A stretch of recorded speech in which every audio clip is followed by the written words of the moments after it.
প্রিয় দর্শকবৃন্দ, আমরা জানি পশ্চিমবঙ্গে প্রায় 25,000 সরকারি চাকরিজীবী যারা টিচার পদে এবং নন টিচিং স্টাফ পদে নিযুক্ত ছিলেন তাদের সুপ্রিম কোর্টের অর্ডারে চাকরি চলে গিয়েছে। পরবর্তীতে রাজ্য সরকারের অ্যাপ্লিকেশনের ভিত্তিতে আবার ওই সমস্ত চাকরিজীবীদের 31শে ডিসেম্বর পর্যন্ত পদে বহাল রাখা এবং স্যালারি পাওয়ার ব্যাপারে নিশ্চিত করে। কিন্তু যারা নন টিচিং স্টাফ ছিলেন তাদেরকে কিন্তু আর নতুন করে স্যালারি দেওয়া বা নতুন করে পরীক্ষায় বসতে দেওয়ার ব্যাপারে নিষেধাজ্ঞা জারি করে সুপ্রিম কোর্ট। এই অবস্থায় যত কর্মচারী ছিল অর্থাৎ টিচাররা ছিলেন তারা বিকাশ ভবনের সামনে যেরকম ধর্নায় বসেছিলেন, মিছিল করেছিলেন, তারপর তারা হাইকোর্টে যায়।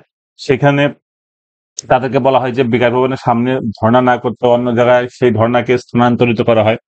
এই অবস্থায় চাকরিজীবীরা বিকাশ রঞ্জন ভট্টাচার্যের কাছে গিয়ে বলেন যে তাদের চাকরি ফেরানো কি সম্ভব নাকি সম্ভব নয়। তাছাড়া আজকে যেটা খবর অর্থাৎ 25/5/2025 তারা শোনা যাচ্ছে যেটা প্রাক্তন বিচারপতি অভিজিৎ গঙ্গোপাধ্যায়ের বাড়িতেও অভিজিৎ গাঙ্গুলির বাড়িতেও তারা যাবেন এবং সেখানে গিয়ে পরামর্শ নেবেন যে তাদের চাকরিটা ফিরে পাওয়ার কোনো সম্ভাবনা আছে কিনা।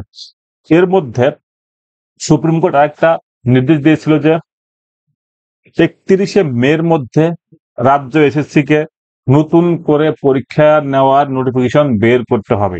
যদি সেটা বের না হয় তাহলে পরে যে 25,000 টিচারদের মধ্যে যারা যোগ্য বলে চিহ্নিত তাদেরকে যে 31শে ডিসেম্বর পর্যন্ত জব থাকবে এবং স্যালারি পাবে, তাদের সেটা কিন্তু উড্ড করে নেওয়া হবে। অর্থাৎ তারা কিন্তু 31শে মে পার হয়ে গেলে পরে যদি নোটিফিকেশন না বের হয় তারা কিন্তু আর চাকরি করতে পারবেন না। সেক্ষেত্রে কিন্তু তারা আরো অন্য রকম সমস্যায় পড়তে পারেন।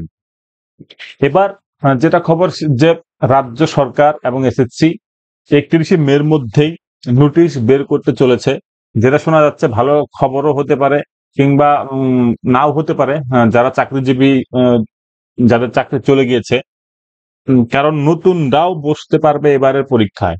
এরকম যদি সিচুয়েশন হয় তাহলে পরে কি হতে যাচ্ছে সেটা সময়ই বোঝা যাবে। তো চলুন দেখে নিই বিস্তারিত প্রতিবেদনটি। এটা কর্মসংস্থানে বের হয়েছে 24শে মে 2025-এ, যেখানে বলা হয়েছে যে 40,000 শূন্য পদের বিজ্ঞপ্তি বেরোবে এই মাসেই। যেখানে বলা হয়েছে স্কুল সার্ভিস কমিশনের মাধ্যমে নবম, দশম ও একাদশ, দ্বাদশ শ্রেণীর শিক্ষক শিক্ষিকা পদের বিজ্ঞপ্তি 31শে মের মধ্যে বের করতে হবে। আমরা সেটা জানি, যেটা সুপ্রিম কোর্ট নির্দেশ দিয়েছিল।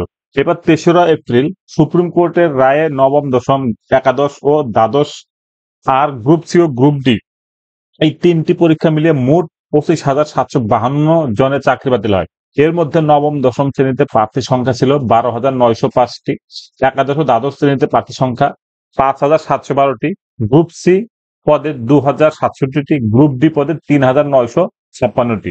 স্কুল সার্ভিস কমিশন নবম থেকে দ্বাদশ শ্রেণী আর গ্রুপ সি ও গ্রুপ ডি পদের নিয়োগ বিধিতে একাধিক বদল আনতে চলেছে। এবার থেকে ওএমআর শিটের কার্বন কপি পরীক্ষার্থীরা বাইরে নিয়ে যেতে পারবেন। ওএমআর সংরক্ষণের সময়সীমায় 10 বছর পর্যন্ত বাড়ানো হতে পারে। পরীক্ষা পদ্ধতিতে স্বচ্ছতা আনতে ফল প্রকাশের আগে মডেল উত্তরপত্র প্রকাশ করা হবে। 2016 সালের পরীক্ষা পদ্ধতি মেনে পরীক্ষা নেওয়ার সিদ্ধান্ত নেওয়া হচ্ছে। স্কুল শিক্ষা দপ্তর সূত্রে জানানো হয়, নিয়োগ বিধি নিয়ে একটি খসড়া তৈরি হয়েছে। নবান্ন থেকে চূড়ান্ত অনুমোদন এলেই বিজ্ঞপ্তি বের করা হবে। নতুন যে বিজ্ঞপ্তি বেরোতে চলেছে তাতে 2016 সালে সব পরীক্ষার্থী যেরকম পরীক্ষা দিতে পারবেন তেমনি নতুন প্রার্থীরাও পরীক্ষা দিতে পারবেন বলে প্রাথমিক সিদ্ধান্ত হয়েছে। সেক্ষেত্রে মোট শূন্য পদ প্রায় 40,000-এর কাছাকাছি হবে।